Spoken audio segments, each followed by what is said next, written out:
오늘 우리가 함께 파헤쳐볼 이야기, 바로 한국의 메디치, 작은 마을은 어떻게 세계적 거인을 키웠나입니다. 제목부터 뭔가 흥미롭지 않나요? 자, 여러분, 바로 본론으로 들어가 보죠. 우리 모두 이탈리아 피렌체 르네상스 하면 딱 떠오르는 가문이 있죠. 네, 바로 메디치 가문입니다. 그런데 말이죠, 만약 우리나라 역사 속에도 예술이 아니라 산업의 르네상스를 이끈 그 메디치 가문에 버금가는 그런 대단한 가문이 있었다면 어떨 것 같으세요? 오늘 이야기는 바로 이 질문에서부터 시작됩니다. 이야기의 배경은요, 아주 평범해 보이는 정말 작은 시골 마을이에요. 하지만 이 안에 어마어마한 역사가 숨겨져 있습니다.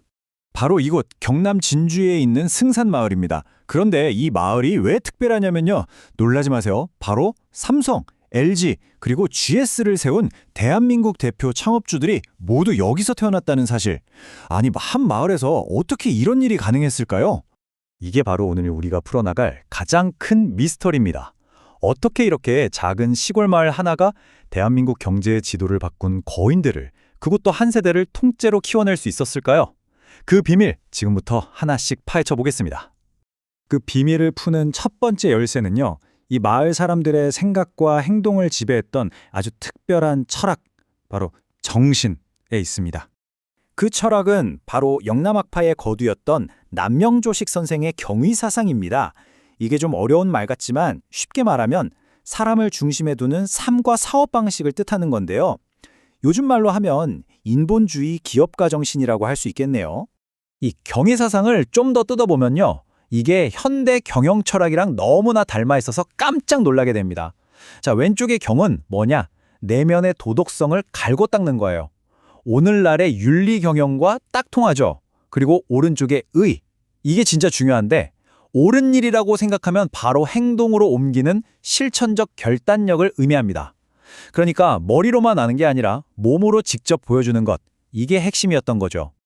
그리고 이 놀라운 경위 정신은 시대에 따라 계속 진화해 왔어요.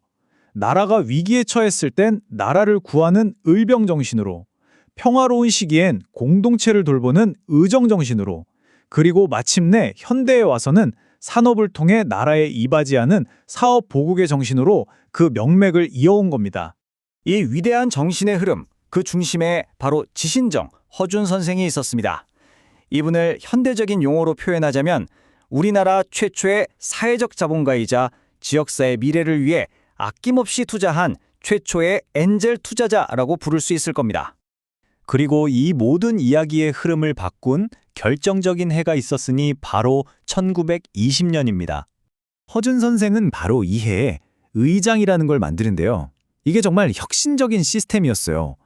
그냥 돈을 나눠주는 게 아니고요. 가문의 재산을 체계적으로 관리해서 가난한 이웃을 돕고 또 미래의 인재를 키워내는, 말하자면 오늘날 기업들이 운영하는 공익재단의 원조격이었던 거죠. 이건 그냥 지어낸 얘기가 아닙니다. 당시 신문기사가 생생하게 증언하고 있죠. 1920년 동아일보를 보면 그가 수만 금이라는 거금을 내서 가난한 사람들에게 땅을 나눠줬다고 대대적으로 보도하고 있어요. 역사적인 팩트라는 겁니다. 한번 보세요. 단순히 땅만 기부한 게 아니에요. 여성 교육이 중요하다고 생각해서 학교 설립 자금을 댔습니다. 이게 바로 오늘날 우리가 말하는 임팩트 투자의 원형 아니겠어요? 당장의 이익이 아니라 교육과 나눔을 통해 사회 전체의 미래 가치를 키우는 투자 말이죠. 이렇게 쌓아올린 돈으로 살 수 없는 신뢰라는 자산이 바로 다음 세대 기업가들이 성장하는 튼튼한 토양이 되어준 겁니다. 자, 이제 드디어 이 이야기의 하이라이트입니다. 이 놀라운 승산마을 허씨 가문의 이야기를 서양의 메디치 가문과 한번 직접 비교해 보겠습니다. 표를 보시면 두 가문이 정말 놀라울 정도로 닮았다는 걸 알 수 있어요. 둘 다 단순히 돈만 많이 번 게 아니라 그 돈으로 인재들이 마음껏 능력을 펼칠 수 있는 생태계를 만드는 데 힘썼다는 거죠. 메디치가 예술가들을 후원해 예술 르네상스를 열었다면 허씨 가문은 기업가들을 길러내 한국의 산업 르네상스를 연 셈이죠. 하지만 정말 결정적인 차이가 있습니다. 메디치 가문은 막강한 정치 권력을 손에 쥔 지배자였지만 허씨 가문은 나라를 잃은 식민지 시대에 아무런 정치적 힘이 없었다는 점이에요. 바로 이 지점이 핵심입니다. 허씨 가문은 권력으로 세상을 움직인 게 아니었어요.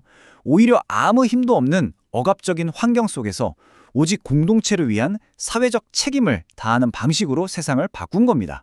어떻게 보면 훨씬 더 숭고하고 대단한 형태의 후원이었다고 말할 수 있겠죠. 근데 이 놀라운 이야기가 그냥 옛날 이야기로 끝나지 않습니다. 놀랍게도 오늘날 전 세계 경영계의 가장 뜨거운 화두와 정확하게 연결되거든요. 실제로 2018년에 한국경영학회에서 아주 의미 있는 선포를 합니다. 바로 이곳 진주를 대한민국 기업가 정신의 수도로 공식 지정한 거죠.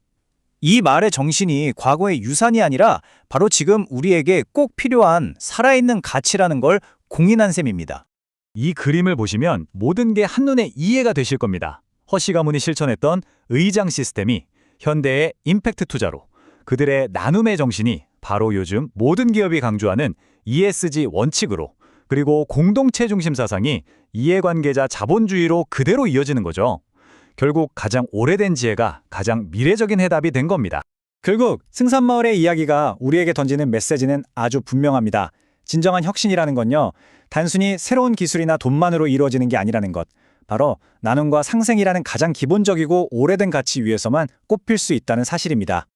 수백 년 전 우리 선조들이 심었던 의로움이라는 작은 씨앗이 오늘날 세계를 무대로 띄는 거대 기업들의 DNA가 되었습니다. 자, 그렇다면 이제 우리 차례입니다. 우리는 다음 세대에게 과연 어떤 정신을 물려주어야 할까요? 한번 좀 깊이 생각해 볼 문제인 것 같습니다.